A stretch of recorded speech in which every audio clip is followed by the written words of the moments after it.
to let these cool. I'm going to show you the sauce. So the way I do it equal amounts of everything. And then I taste it and decide if I want to change it. So, and I always like to make a little bit more because I like to keep it. So this is rice wine vinegar. You don't want to buy sweetened. This is, if it just says rice vinegar, that's the right one. It doesn't matter what brand you buy, rice vinegar. You don't want mirin. Mirin is sweetened. You don't want it. So that's 1 cup of, no, that's a half a cup of that. And half a cup of water. And half a cup of sugar. So it's basically sweet and sour. It is sweet and sour. So I'm going to mix this up a little. I actually would make more of this for myself. I think I'm going to double this, okay? So you know that I put in a half a cup, so what we're going to do, I'm changing it to a cup of everything. I doubled up, so now I have a cup of water, a cup of rice wine vinegar, and a cup of sugar. So I'm just letting that dissolve a little. Now, aside from being sweet and sour, this sauce is spicy. You control the heat though. This is sambal. So you want to buy sambal no garlic. So sambal ali, it's just a chili sauce. Does not have any, I just want to wash my thing here. Doesn't have any garlic in it. You don't want garlic in the sauce. So I'm going to let this sugar dissolve 1 minute. It's actually like you're making a simple syrup. Or you're using the vinegar for the sour. This is my favorite sauce. When I go in the restaurant, the waiters, they know right away. They say, Crispy Angel's double sauce. Yep, that's me. The chef knows it's me. She comes out to say hello. So I'm going to start with 1 tablespoon. And I don't think you should add any more than that. I probably will, and this gives it a beautiful color too.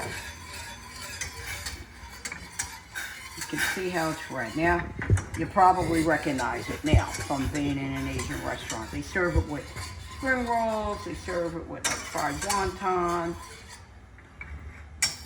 This goes so good with fish. You can use it with fish.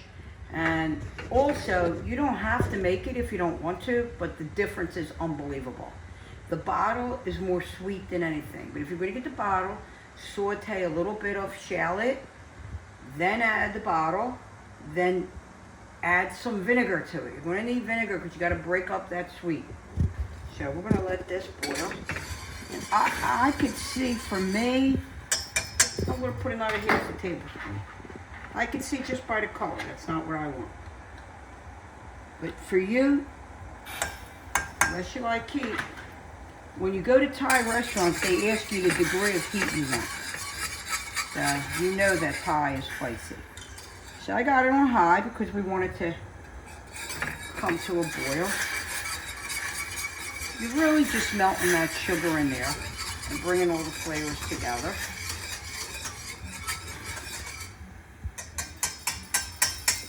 So this is boiling, and I'm going to put a slurry in here. A slurry, all it is a thickener. It's cornstarch and water. So I have a tablespoon of cornstarch and 2 tablespoons of water. Usually it's equal amounts, but I didn't want it that thick, so I did. And it won't thicken until it boils. So you want to bring that back up to a boil. And you can see how watery it was. And you'll see how it starts to thicken. I'm going to lower it a little bit. I don't need it that high because it's boiling good. Stir that in. You can see by the bubbles how it's getting thicker. See it?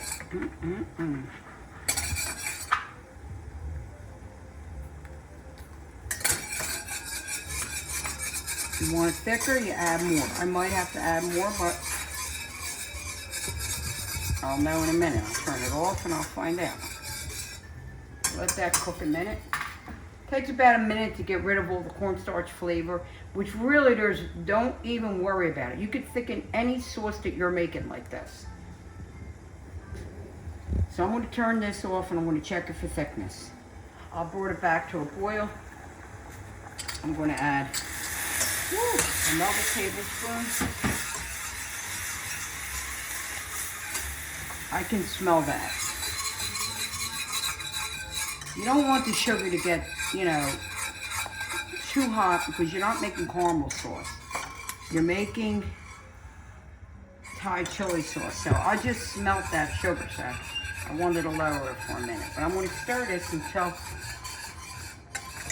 it's all incorporated. So I put the other tablespoon of cornstarch with a tablespoon of water. You always want to mix it. Now, I could have taken some of this out and mixed it with the cornstarch. You could do that too. But this is done. I'm going to turn it off. We're going to let it sit. And let it cook another, maybe it should cook another 4 minutes or so. Okay, so it cooked about another 2-3 minutes. I'm going to turn it off. You can see that all bubbling. That's the sugar. That's the sweetness coming out. I'll put this aside. Let it cool down. Please, if you like this video, please share it. If you like the spring rolls, let me know. And stay safe out there.